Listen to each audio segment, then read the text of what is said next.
A Rússia pediu apoio ao governo brasileiro no Fundo Monetário Internacional, FMI, no Banco Mundial e no G20 após sofrer sanções por nações ocidentais diante da invasão à Ucrânia, segundo carta obtida pela Reuters. O ministro das Finanças da Rússia, Anton Siluanov, escreveu ao ministro da Economia, Paulo Guedes, pedindo o apoio do Brasil para evitar acusações políticas e tentativas de discriminação em instituições financeiras internacionais e fóruns multilaterais. Abre aspas, nos bastidores há um trabalho em andamento no FMI e no Banco Mundial para limitar ou até expulsar a Rússia do processo de tomada de decisão, descreve Siluanov.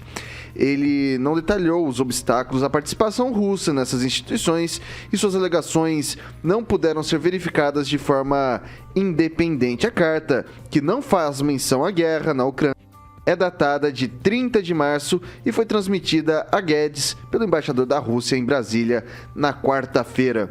E daí agora eu começo com o Paulo Vidigal. Bom, acho que é um ato político, evidentemente é um ato político do embaixador, né? A gente sabe que tem havido muita discriminação, não só a empresas russas, mas inclusive a cidadãos russos, né, espalhados pelo mundo. Ontem veio aqui o pastor Naman, né, Maringá vai receber alguns refugiados, né, da Ucrânia, né, num ato de solidariedade, o que eu pessoalmente considero muito elogiável, né, mas não só receber também os cidadãos russos, mas eu penso que a nossa posição como ser humano e como cidadão é também não discriminar a pessoa, o cidadão russo, né? Não tratar o russo como inimigo. Então, para mim, é uma questão, tem essa questão humanitária. Por outro lado, tem questões políticas que envolvem negócios entre o Brasil e a Rússia. E todos nós já debatemos amplamente que a dependência que o país tem de fertilizante e tal. Então, penso que é um ato político de que quem quer continuar mantendo relações não só econômicas, mas também humanitárias com o Brasil. Ô professor, o governo agora tem uma decisão difícil, faz uma defesa da Rússia nesses né, no fundo ali, no FMI, no banco, e acaba se comprometendo talvez com outras nações que estão fazendo esses embargos, essas sanções, ou continua neutro ali? Qual que é a melhor coisa que o Brasil faz nesse momento? Olha, o governo brasileiro tem tido uma postura de diálogo, de diplomacia, né? Então, cabe, de fato, ao governo brasileiro apresentar aos seus pares a reivindicação do governo russo, né? Então, já que o governo russo escolheu as autoridades brasileiras para fazer essa mediação, cabe a essa autoridade que estiver, seja no FMI, seja em algum conselho da ONU, intervir nesse sentido, sem nenhuma defesa da Rússia, mas levar aquilo que foi solicitado, né? Então, diplomacia e caldo de galinha não faz mal a ninguém, em todos os momentos. O Brasil, inclusive, no passado, saiu na defesa de gente perigosíssima, como Mahmoud Ahmadinejad, que era o presidente do Irã, né? E recebeu o aplauso da mídia, né? De toda a mídia mainstream e também da esquerda. Eu acho que buscar diálogo nesse momento, quanto mais possível, melhor para todos os lados, inclusive para a própria Ucrânia. Professora Luciana.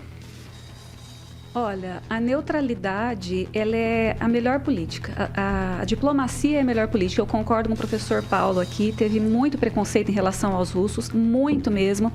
E nessa disputa, nessa guerra, não tem santos. A gente sabe que é uma disputa geopolítica por poder entre Estados Unidos e Rússia na Europa. A gente sabe muito bem disso. Nós somos parceiros dos BRICS, dentro dos BRICS, que é a união formada, bloco econômico formado por Brasil, Índia, China, Rússia e África do Sul. Nós não podemos nos dispor e indispor com a Rússia de jeito nenhum. Se a gente se indispor, a China vai se voltar contra nós, a Índia vai se voltar contra nós. Não é bom comercialmente, e nós também não podemos nos indispor com os Estados Unidos, que é um dos grandes parceiros comerciais nossos. A guerra não tem nada a ver com a gente.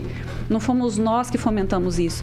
Vamos continuar vendendo e comprando de todo mundo. A gente não tem que se posicionar favorável aos Estados Unidos ou à Rússia de forma alguma. Não temos nada a ver com isso. E outra coisa, eu acho que o problema dessa guerra, dessa disputa geopolítica, o problema do Ocidente nessa disputa geopolítica é o Partido Democrata americano. Se a gente for observar, na era Obama, em 2008, a gente teve uma invasão russa, né, na Geórgia. Aí ele tomou 25% da Abcásia, da província da Abcásia, e tomou 40% da província da Ossétia do Sul. Governo Obama, primeiro governo, 2008. 2014, ele avançou e tomou a região da Crimeia, tá? Governo Obama também. Aí nós tivemos o governo Donald Trump, 2017 e 2021, totalmente diplomático. A Rússia não excedeu nada, nenhum limite, tampouco a China. Quando chegou em 2021, o governo Biden, o que aconteceu? Afeganistão. O Biden tirou as tropas americanas do Afeganistão. No primeiro dia de retirada das tropas, o Talibã tomou o poder e ainda ficou com as armas que deixaram para trás. E agora a Rússia invade a Ucrânia. Sabe? Então, assim, o problema é o Partido Democrata nos Estados Unidos. Eles que estão afundando a economia americana, levando a Europa atrás, causando essa crise econômica mundial que está aterrorizando a Europa e está respingando no Ocidente como um todo e abrindo precedente para a ascensão do Oriente, da China e da Rússia como potência numa nova ordem econômica mundial. Eu vou passar para Eduardo Lanza. Eu só tenho... eu até vou jogar... A professora disse essa questão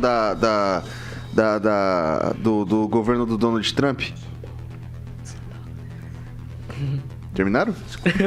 Ok. A questão do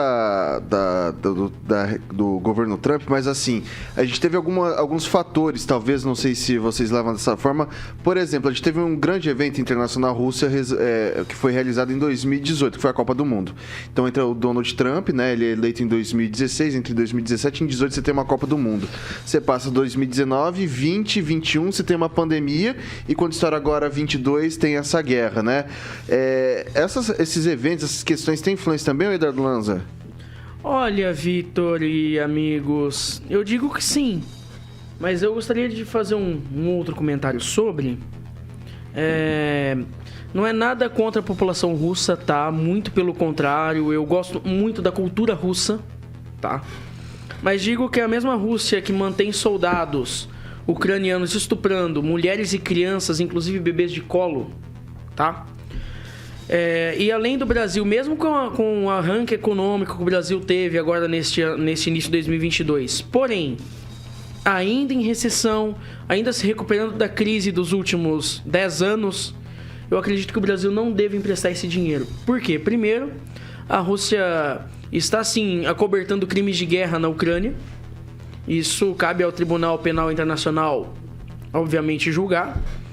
E também que esse dinheiro pode fazer falta ao povo brasileiro, principalmente ao governo brasileiro, que tem muito a se pagar em benefícios a muito político safado e a muito juiz que não queira perder a sua mamata. Primeiro o Vidigal pediu, depois o professor Itamar. Então, primeiro o Vidigal, depois o professor Itamar. Não, assim, durante a semana, o pessoal já sabe a minha posição aqui, né? No sentido de que não há... na direção desse conflito, né, em várias lateralidades, várias lideranças que ele tem, né, em especial também, como foi citado, dos Estados Unidos, a OTAN e tal, não há inocentes nisso. Né? A grande questão, e não estou aqui então querendo fazer uma defesa do presidente ucraniano, do presidente russo, qual eu tenho as minhas avaliações sobre ele e tal. Então, assim, fiz uma defesa do povo russo numa questão humanitária, né? Mas, de fato, independente, assim, de democratas ou republicanos que estejam no poder nos Estados Unidos, se a gente for pegar, não for muito longe, os últimos 40 anos de história, nós vamos ver várias situações em que as forças americanas invadem, ocupam ou tentam democratizar, entre aspas, outros países, né? Ok. Não, só para fechar mesmo. Conclua. Tentar fechar um tweet. Então, assim, para mim, independente então de democratas ou republicanos, né, muito do conflito está ligado à questão do capital, né, quem detém o capital e quem detém o poder de dominação, e qual país detém o poder de dominação sobre o outro. Professor Itamar. Duas questões. Primeiro, complementar a boa exposição da professora Luciana, mostrando como é que ocorreram as invasões em quais governos americanos, né? Dizendo que na era Obama foi exatamente quando houve a queda daqueles regimes ali da região do Maghreb, né, do Grande Maghreb e do Oriente Médio, em que surgiu com toda a força o grupo terrorista mais forte de toda a história, que é o Estado Islâmico, né? E, além disso, um detalhe aí que não está na pauta é o Brasil emprestar dinheiro para a Rússia. Isso não apareceu no bilhete do embaixador russo. Ele pediu interveniência, né? Interveniência do Brasil junto ao FMI, não que vai emprestar dinheiro, evidentemente. Isso aqui é o que foi dito na carta, né? Pedir interveniência junto ao Banco Mundial, junto ao FMI, também ao G20, tá?